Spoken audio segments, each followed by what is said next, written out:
ज्या फायली आहेत विकास कामांच्या त्या मुख्यमंत्री कार्यालयात होल्डर आहेत, त्यामुळे त्यांच्यामध्ये नाराजी पसरली आहे. त्यांचा अंतर्गत प्रश्न आहे. प्रत्येक फाईल जी आहे माझ्या माहितीप्रमाणे मंत्रालयातली आणि ती जर देण्या घेण्याची असेल तर त्याकडे हल्ली दिल्लीचं फार लक्ष आहे. रावसाहेब, लोकसभेच्या आधी प्रकाश आंबेडकरांना आपण सोबत घेतलं होतं. आता मध्यंतरी त्यांचं स्टेटमेंट होतं की शिंदेची शिवसेना हीच सेना आहे. या असं आहे की प्रकाश आंबेडकर हे आंबेडकर आहेत. आम्ही बाबासाहेब आंबेडकरांना मानतो. आजही या देशावर डॉक्टर आंबेडकरांचे उपकार आहेत. प्रकाश आंबेडकरांना जर त्याचं भान असतं त्याने अशा प्रकारची वक्तव्य केली नसती. रामदास आठवले, जोगेंद्र कवाडे, बरं का, राजेंद्र गवई, हे सगळे सुद्धा आंबेडकरांचे खरे वारसदार आणि विचारधारेचे शिलेदार आहेत. असं जर आम्ही म्हणालो तर त्यात चुकीचं काहीच नाही. गेली अनेक वर्ष रामदास आठवले या महाराष्ट्रात आणि देशामध्ये आंबेडकरांचा विचार जिद्दीनं पुढे नेत आहेत. अनेक वर्ष सत्तेमध्ये आहेत, काम करत आहेत, त्यांचे सगळ्यांशी संबंध आहेत.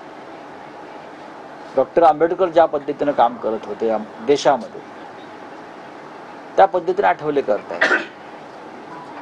म्हणजे याचा अर्थ आम्ही असं म्हणायचा की डॉक्टर आंबेडकरांचे जे विचारधारा आहे, त्यांच्या ज्या संघटना होत्या, त्यांचे खरे वारसदार आठवले आहेत.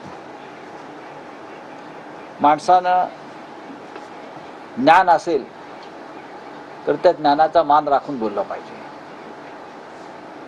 हे महाराष्ट्र राज्य आहे आणि बाबासाहेब आंबेडकर असतील महामानव, त्यांनी या महाराष्ट्रावर आणि देशावरती अनंत उपकार केलेले आहेत. प्रकाश आंबेडकर हे आमच्याबरोबर येण्याचा प्रयत्न करत होते. ते महाविकास आघाडीचे घटक होते. लोकसभेत आम्ही त्यांना 7 जागा देऊ केल्या होत्या, अकोल्यासह 7 जागा. तरी ते ज्यांच्या बाजूला वळले तो काय डॉक्टर बाबासाहेब आंबेडकरांचा विचार आणि भूमिका अजिबात नाही, अजिबात नाही.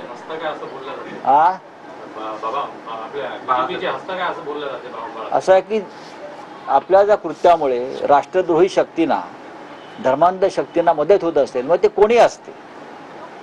ज्या महाराष्ट्रात 2 असे नेते आहेत जे अशा प्रकारचं हस्तकाचं काम करतात.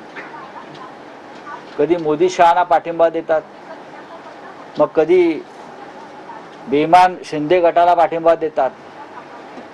हे 2 जे नेते आहेत या महाराष्ट्रातले, त्यांच्यावर आता महाराष्ट्राला विचार करण्याची वेळ आलेली आहे. लोकसभा निवडणुकीमध्ये या नेत्यांचं कोणी ऐकलं नाही.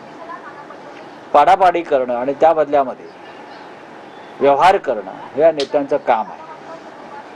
खरं म्हणजे आपण सगळ्यांनी एकत्र येऊन या धर्मांध शक्ती, महाराष्ट्रद्रोही शक्तींना धडा शिकवायला पाहिजे. पण तसं न करता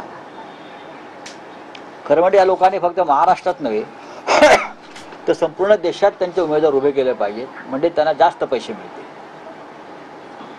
महाराष्ट्रात त्यांना कमी पैसे मिळतात, देशात त्यांनी निवडणुका लढवाव्यात आणि मोठा व्यवहार करावा.